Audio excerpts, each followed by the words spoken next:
안녕하세요. 세상 돌아보기입니다. 어제 제가 엊그제인가요? 네, 소개해드린 그 탄핵의 예언, 우리 가까운 미래에 대한 이야기이기 때문에 어떻게 보면 되게 섬뜩하기도 하고 아주 예리하다. 이런 느낌을 받으신 분들이 많았을 거라고 봅니다. 그래서 오늘 이 시간에는 탄핵의 다른 예언들을 살펴봄으로 해서 타너라는 사람이 어제 소개해드린 그런 예언을 어떤 맥락에서 했는지 저희가 그걸 좀 가늠해 볼 수 있는 그런 시간을 조금 가져보려고 합니다.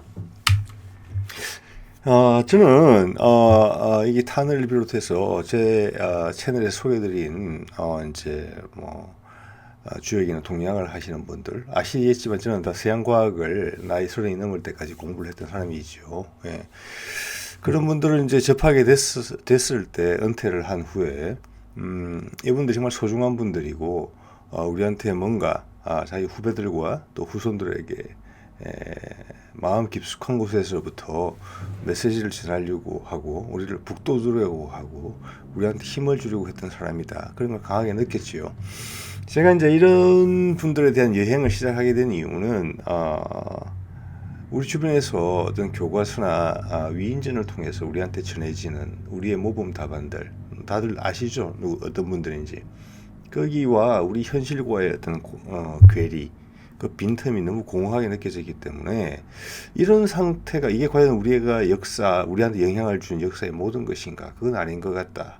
이제 거기서부터 출발을 해서 우리 주변에 있는 사람들, 뭐 예술인, 보통 사람, 이제 이번 경우 같은 경우는 동양을 하면서 미래를 위해서 말씀을 던진 사람들, 그런 쪽으로 올라가게 되면서 저를 더 소중하게 생각하게 되고 또 우리 주변을 더 소중하게 생각하게 되고 우리 이 땅을 사는 사람들도 더 소중하게 생각하는 것이죠. 더 많이 알고 싶고 그렇기 때문에 한 번씩 꼭 찾아가 봅니다.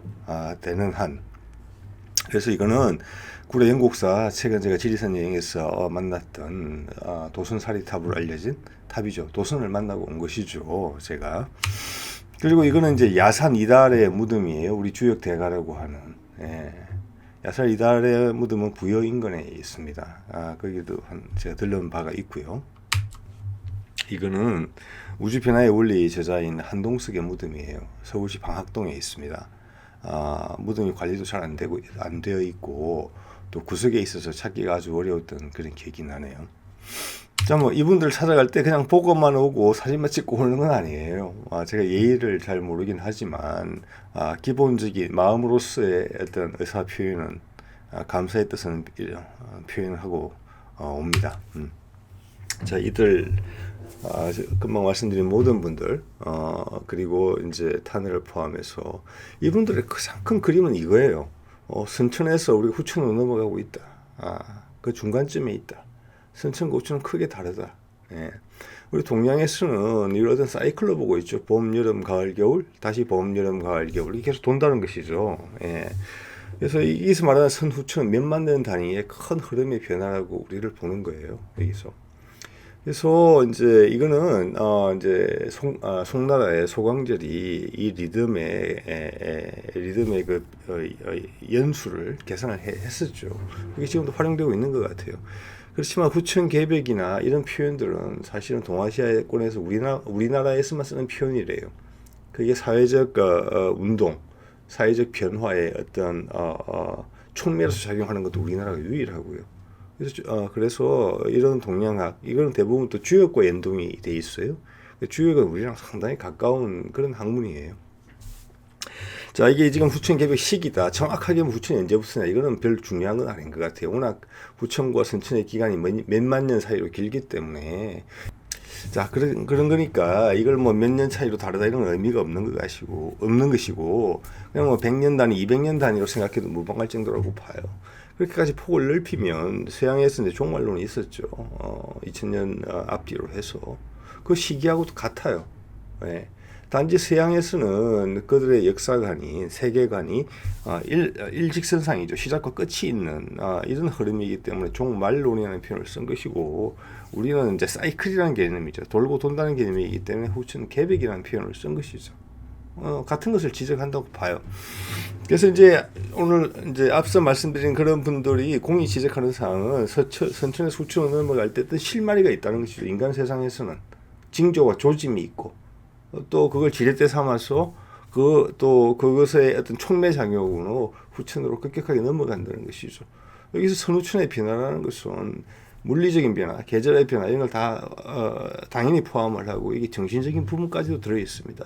인간이 세상을 대하는 태도, 인간이 다른 인간을 대하는 태도 그런 부분까지도 다 적용이 된다는 이야기거든요. 그래서 공이 하는 이야기가 남북 통일이 선천에서 후천으로 가는 그 기준점이 된다. 그래서 남북 통일을 통해서 선천에서 후천으로 가는 과정이 급속하게 진행이 된다. 뭐 그런 면에서 봤으면 아직 후천이 안 됐다 이렇게 볼 수도 있을 것 같아요. 그래서 여태까지 이제 여름이죠. 선천은 그래서 봄, 여름이 포함되는 것이고 지금 여름에 이제 말이죠. 여름에서 가을로 넘어가는 시기는 상당히 어려운 시기입니다. 찬바람이 불죠. 그래서 잎들이 자기 잎들을 버려야 돼요. 불필요한 나뭇가지도 버려야 되죠. 심지어는 그래야지 열매를 맺을 수 있죠. 그 열매들 중에서 힘이 없는 애들은 가려내야 돼요. 알짜배기들만 골라내야 되죠. 그래서 겨울로 가고 그게 봄이 오면 다시 더 큰, 더 번성한 종족으로 이제 종자들로 번식을 하게 되는 것이죠. 그래서 선천에서 후천으로 넘어가는 시기는 쉽지 않은 시기다. 이걸 이제 음양오행, 동양의 음양오행에서는 화죠. 여름은 불에서 검으로 넘어가는 것이죠. 예. 무성하게 자라났던 가지들의 칼을 맞는 시기가 되는 것입니다. 예. 인간은 팽창, 분화, 분석에서 이제는 종합, 성숙으로 가게 되는 것이죠.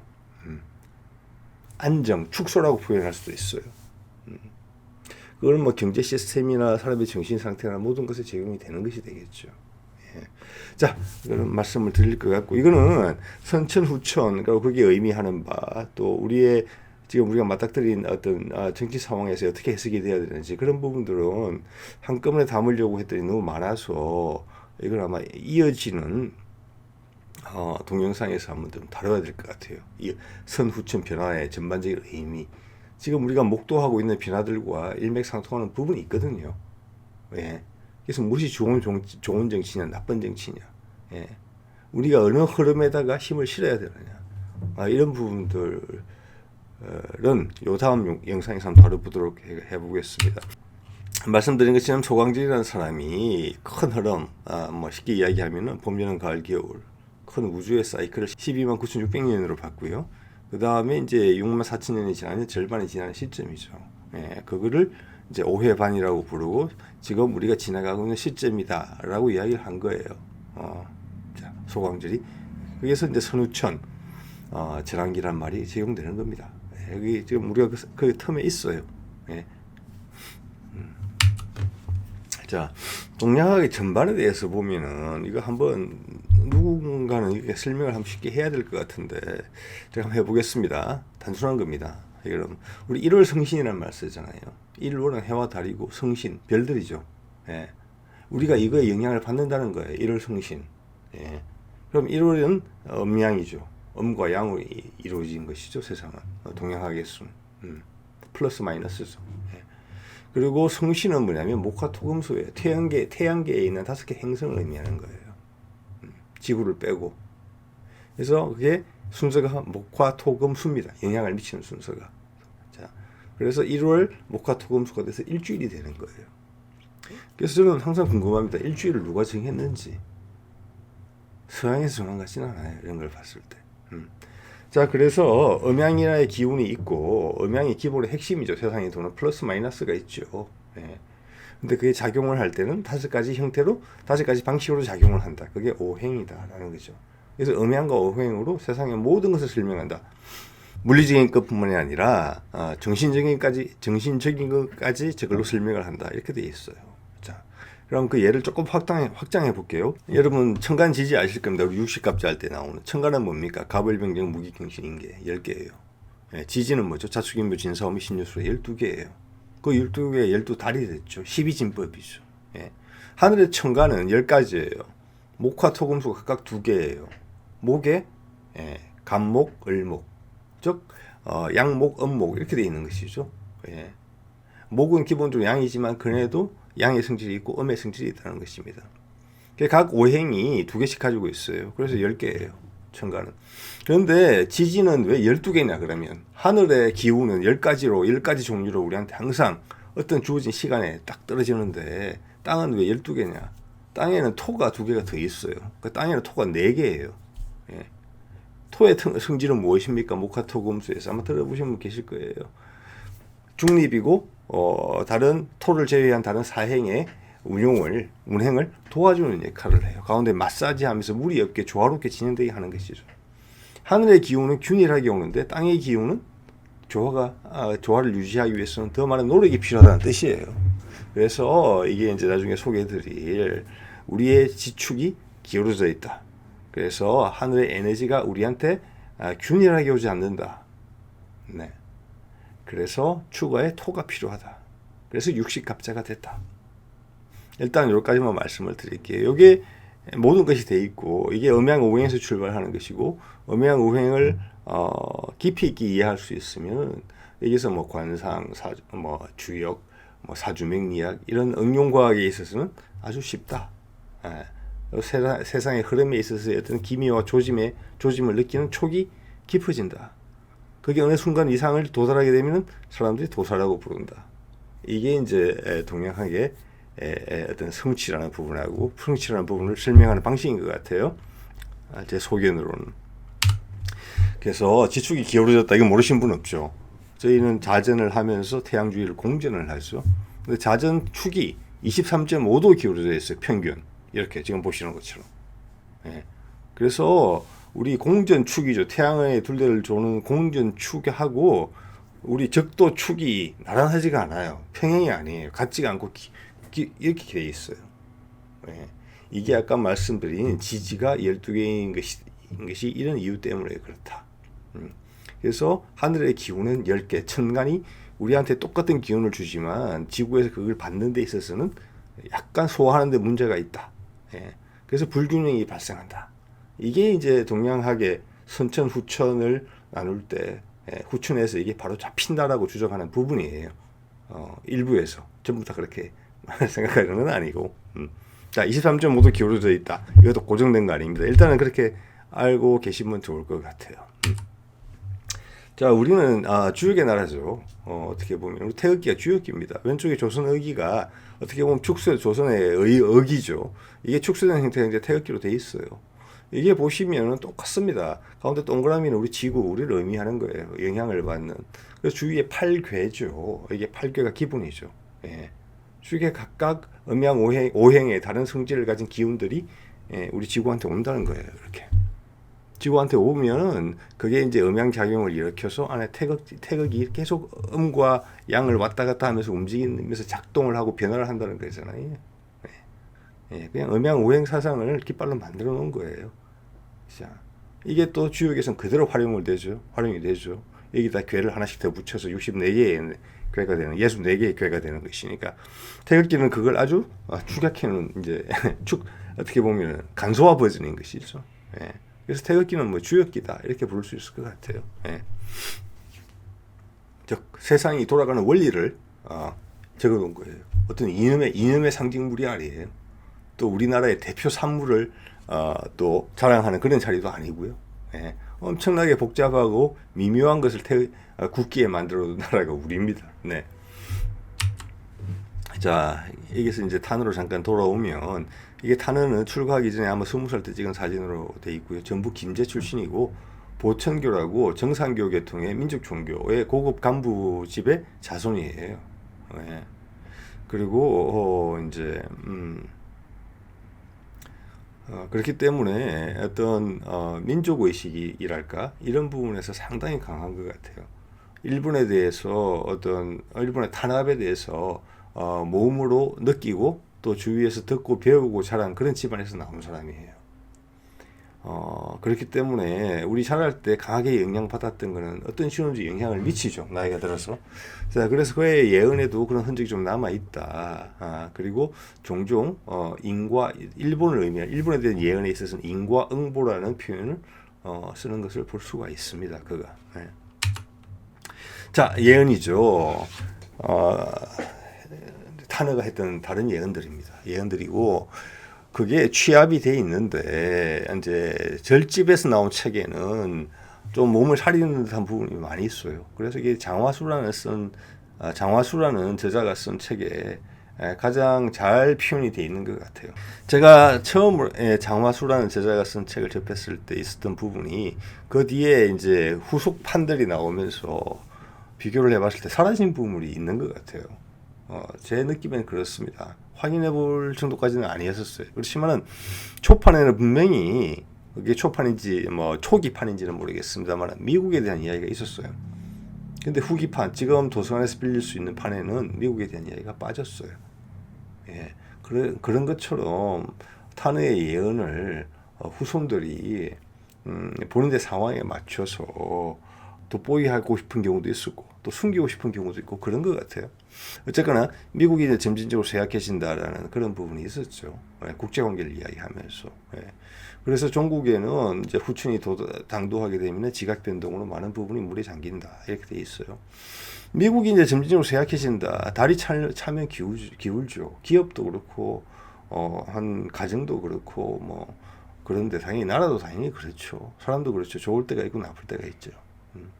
자, 그럼 미국이 어느 때가 제일 강성했을까를 생각해 보면 소련과의 어떤 체계 경쟁, 그 냉전에서 승리를 함으로써 그게 이제 1990년대 초죠.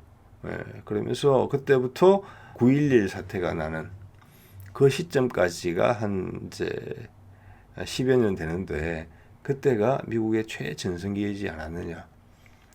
그 전부터 그 이후부터는 확연히 이제 내리막을 타고 있다.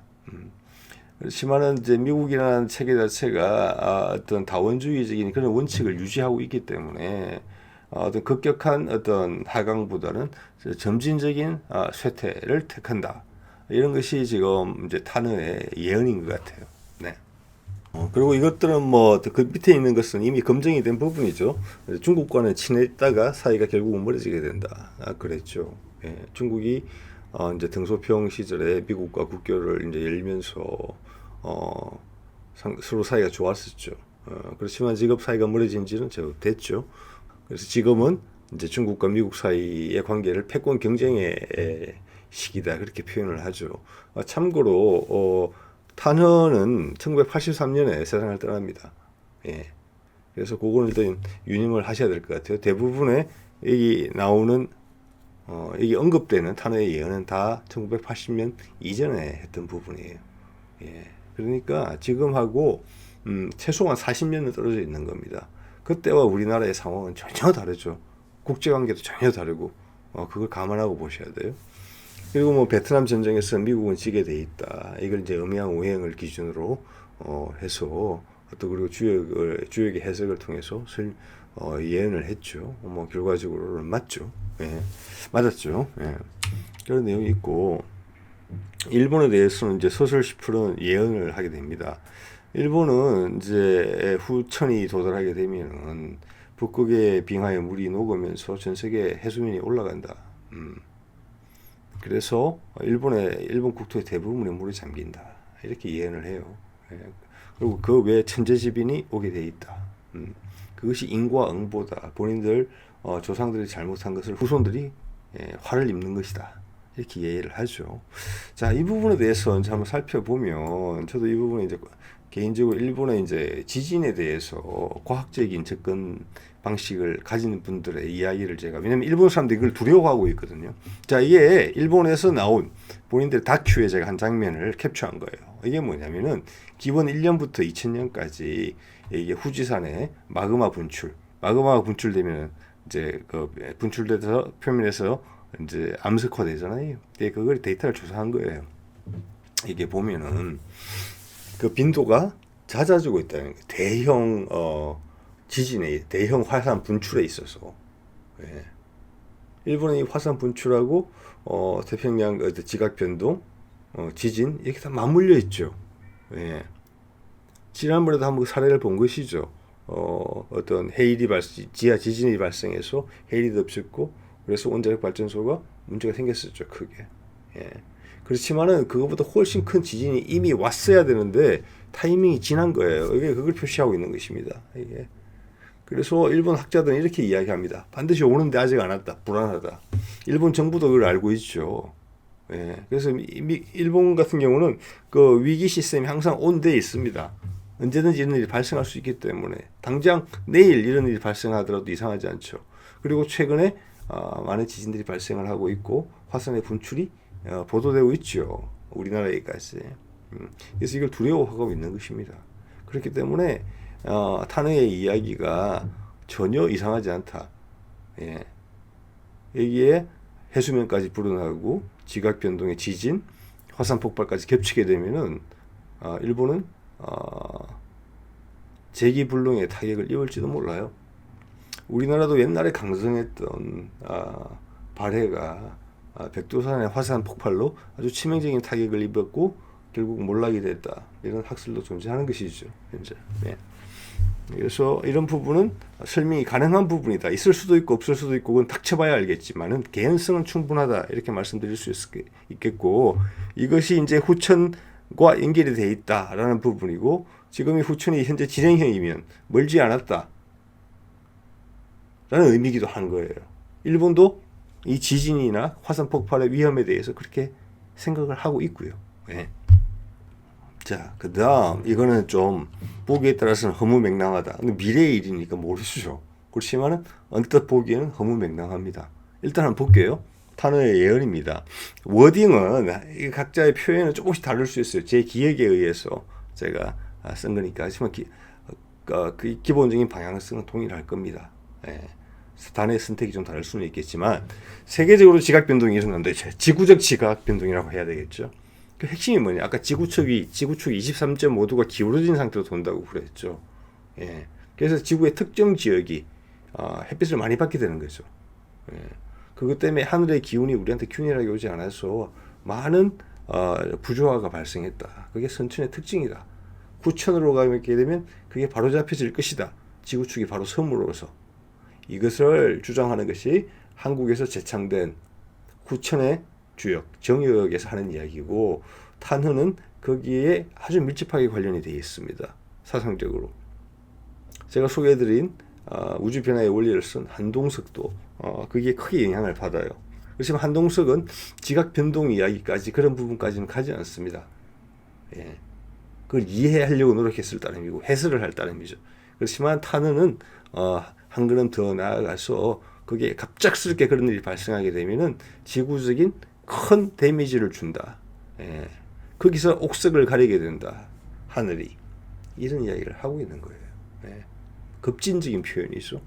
자, 내용을 볼게요. 세계 인구의 3분의 1이 사망한다. 아마 3분의 1 정도라고 이야기했던 것 같아요. 20-30%라고 이야기했던 걸 제가 기억을 하거든요. 사망한다. 엄청난 일이죠. 지금 세계 인구가 60억, 70억인데 예. 10억에서 20억의 인구가 사망한다는 거예요. 그 중에서 지구축이 바로 섬으로 해서 한반도가 가장 적은 피해를 입는 지역에 속하게 된다.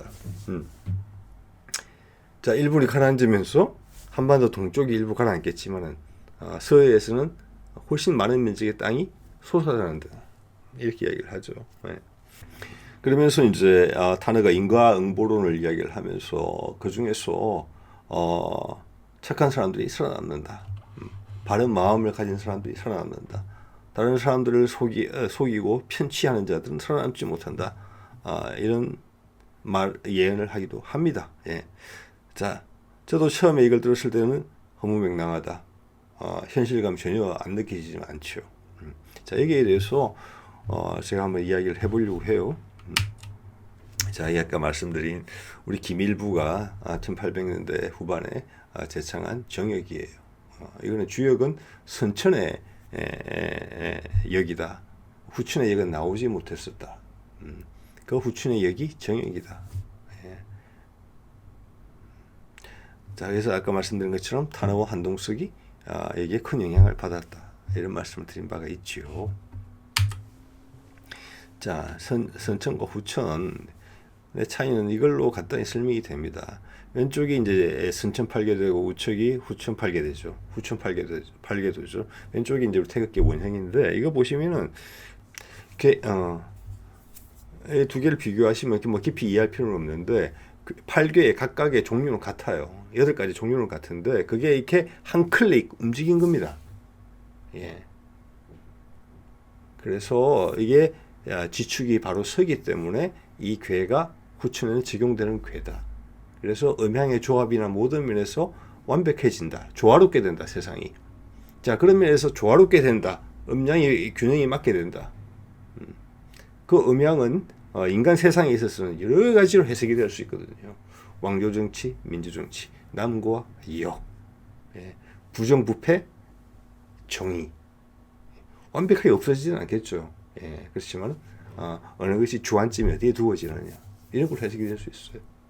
예. 거기다 보면 자연, 천체도 적용이 될 수 있겠고 여러 가지 적용이 될 수 있겠죠. 근데 현재 우리가 후춘계백을 이야기할 때 관심사는 인간사에 있어의 변화죠. 그래서 그런 내용들은 제가 요 다음 영상에서 한번 도전을 해보겠다는 말씀을 제가 드렸던 것이고요. 자, 이 차이입니다.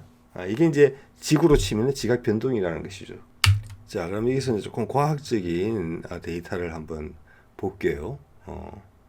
자, 이게 지구축이 약간 기울어졌다는 말씀을 드렸죠. 이게 팽이 같은 겁니다. 여러분 어릴 때 팽이 놀이 해보셨죠? 팽이치기. 저도 제법 갖고 놀았는데 팽이가 힘이 떨어질 때 보면 이렇게 움직여요. 이렇게 좌우로 비틀거리면서 돌죠. 그게 23.5도가 도는 거예요. 예. 지구가 왜 자전을 하게 됐는지도 지금 사실은 잘 몰라요. 예. 그래서 여기는 지금 이제 마찰이 없는 공간이죠. 그래서 지구가 생성되던 시기에, 태양계가 생성되던 시기에 수많은 충돌로 인해서 돌게 됐다. 그런 게 아마 주요 가설인 것 같아요. 제가 보니까. 안 돌아도 상관이 없는 거예요. 근데 안 돌게 되면 지금 달과 같겠죠. 달은 항상 같은 모습만 보여주죠. 스스로 자전은 안 하죠. 자전과 공전이 일치하죠. 그러면 한쪽 면만, 절반만 빛을 계속 받고 나머지 절반은 빛을 못 받게 되는 거예요. 그럼 지구가 지금과는 아주 다르겠죠. 생명체가 살기도 어려울 것이고. 그래서 자, 적도가 기울어졌다 이랬는데 팽이는 비틀거리면서 한 바퀴 돌죠. 금방 돌죠. 눈 깜짝할 사이에 이렇게 하고 그리고 쓰러지죠. 그렇지만 여기는 마찰이 없는 진공 공간이니까 그때 돌았던 걸로 계속 도는 겁니다. 그 관성을 계속 유지하면서 이 팽이가 한 바퀴 도는 시간 23.5도 기울어진 지구가 한 바퀴 도는 시간이 얼마냐. 그게 세차 운동의 주기라고 해요. 천문학에서는. 그게 25,800년마다 한 바퀴가 도는 거예요. 그래서 이게 우리 지구의 기후 변화에 크게 영향을 줘요. 예. 왜냐하면 햇빛을 많이 보는 태양의 에너지를 많이 받는 부분이 조금씩 달라지거든요. 자, 햇빛을 가장 많이 받는 부분의 위치가 25,800년마다 다시 돌아온다는 것이죠. 그래서 이게 지금 북아프리카 사하라가 예전에는 정글이고 초원이었는데 그게 지금 사막화됐다는 부분이 있죠. 그런 게 세차 운동과 상관이 있다라고 말을 하는 학자들이 있는 것이죠. 자, 이게 근데 다가 아닙니다. 이게 지금은 정역에서 탄핵가 기준으로 삼는 것이에요. 예. 자, 그리고 23.5도 기울어진 지축이 기울었다고 말씀드렸죠. 저 기울기 자체도 4만 년을 기준으로 해서 기울기가 지금 23.5도 가면 안 될 거예요. 23.5도는 평균이라고 보시면 돼요. 이게 기울기가 쪼죠. 바로 쓰려고 했다가 좀 더 누웠다가 이런다는 거예요. 4만 년을 기준으로. 자, 이제 요거는 아까 세차 운동하고는 다른 거예요. 세차 운동이라는 것은 기울어졌다는 전제하에 23.5도로 이 기울어진 정도가 한 바퀴 팽이가 돌 때 돌아서 원래대로 돌아오는 게 세차 운동이고, 예, 그게 얼마였죠? 예, 그게 25,800년이고 4만 년마다 이게 각도 자체가 왔다 갔다 한다는 거예요. 자, 이쯤 되면은 지축이 바로 쓴다는 이야기가 그렇게 허무맹랑하게만은 들리지는 않을 거예요. 대신 급작스럽게 일어날 것 같지는 않아요. 이 주기를 따른다면. 예, 조금씩 다가오겠죠, 그 변화가. 네. 여러분도 알죠? 우리 빙하기도 했었고, 간빙기도 했었고, 해수면이 내려갔다가 올라왔다가. 예, 그런 거 다 들어보셨을 겁니다. 자, 이게, 밀란코비치 사이클이라는 유고의 과학자가 빙하기와 간빙기가 우리 지구에 규칙적으로 왔다 갔다 하는데 그걸 설명한 학설에 포함이 돼 있어요. 그 학설이 3개의 요소로 되어 있어요. 제가 좀 전에 세차 운동 말씀드렸죠. 팽이가 이렇게 쓰러질 듯 한 바퀴 도는데 걸리는 시간. 그때마다 그 기간 동안 지구가 태양의 에너지를 많이 받는 지점이 달라지는 것이죠. 그리고 지축의 기울기 자체가 바뀐다. 4만 년 주기로. 저거에 따라서도 지구가 태양의 에너지를 받는 강도와 위치가 달라지는 것이죠. 마지막에 세 번째가 뭐냐면은 공전 궤도 자체가 지금 타원형인데 그 타원형도 원에 가까워졌다가 길쭉해졌다가 저 사이클로 왔다 갔다 한다는 거예요. 이게 10만 년이다. 이 세 가지의 조합으로 지구 전체가 받는 태양의 에너지가 줄었다가 늘었다가 한다. 그래서 그게 지구의 간빙기와 빙하기의 사이클을 설명한다라고 한 가설인데 제법 지지를 많이 받는 가설인 것 같아요. 그래서 여기서 탄허가 지축이 선다고 말을 했을 때 저는 그 사람은 이제 천체 전문가는 아니잖아요. 어떤 영감을 받아서 쓴 거예요. 김일부가 이걸 안을 냈을 때 그 사람은 당연히 유학자의 후손이죠.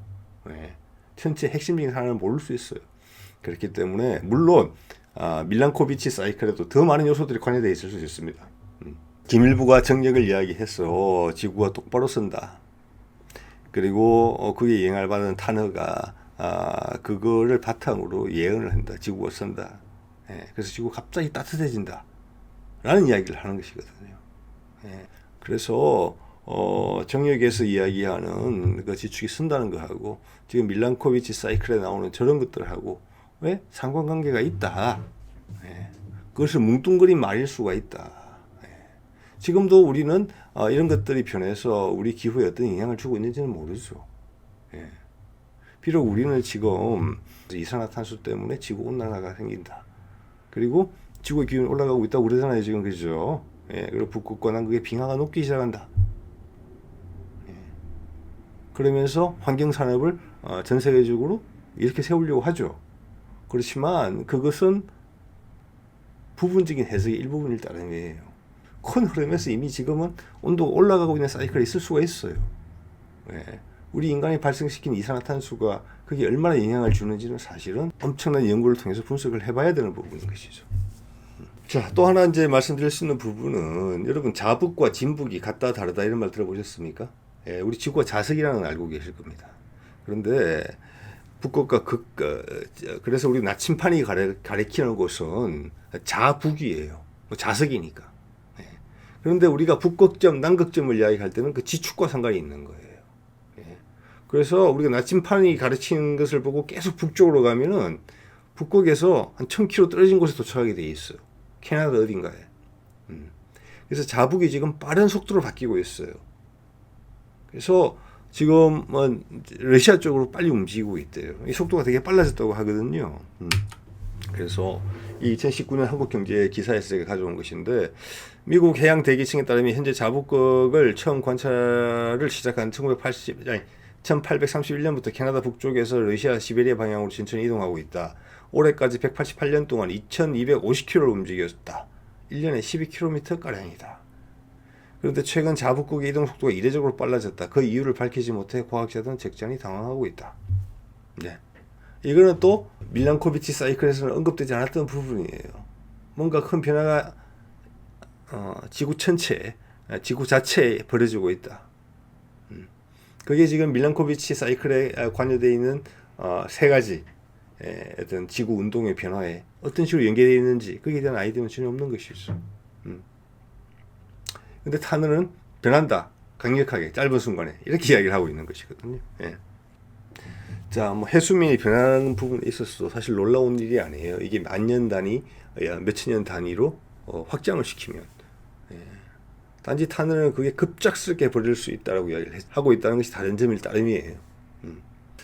가장 최근의 빙하기였던 2만 년 전에는 해수면이 지금보다 100m 이상 내려가 있었다. 그래서 당시에는 대륙분의 상당 부분이 육지로 노출되어 있어서 한반도가 제주도로 연결되어 있을 것이고 서해도 대부분 연결되어 있었겠죠. 그 이후 해수면이 급격하게 상승해서 60년 전에 현재와 비슷해졌다는 것이죠. 그래서 세계 어느 민족이든지 간에 대홍수 전설을 갖고 있다는 것은 과학적 사실과 신화 사이에 어떤 신비스러운 연관성을 보여주는 셈입니다. 자, 오늘은 그 탄어의 여러 가지 예언들에 대해서 소개를 드리고 또 지각 변동이라는 부분, 처음에는 황당하고 비현실적으로 보이는 그런 부분들도 탄어는 어떤 관점에서 접근했는지 그의 생각의 뿌리에 대해서 한번 말씀을 드려봤고, 그게 전체 지구 과학의 또 측면에서는 개연성이 전혀 없는 것인지 그런 부분들을 살펴보는 시간을 가졌습니다. 네, 오늘은 여기까지 하겠습니다.